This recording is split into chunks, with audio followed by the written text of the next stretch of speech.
এখন আদি বসেছে দাদানকে ফোঁটা দিতে।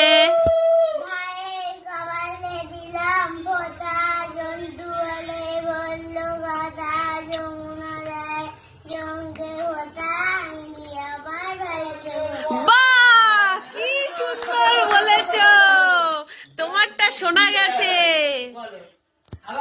ভাই কপালে দিলাম ফোঁটা, জন্তুয়ালে বললো কথা, যমুনা দেয় জমকে ফোঁটা, আমি দিই আমার ভাইকে ফোঁটা। এবার দাদান আশীর্বাদ করছে আদিকে। আদি মিষ্টি খাওয়াবে এখন দাদানকে। মিষ্টি খাইয়ে দাও, মিষ্টি খাইয়ে দাও। আর আরাধ্যা আর ঠাম্মি বসে বসে দেখছে। এবার আদিকে দাদান মিষ্টি খাইয়ে দিচ্ছে। মুখে দিয়ে দাও, মুখে দিয়ে দাও। হ্যাঁ, বাবা।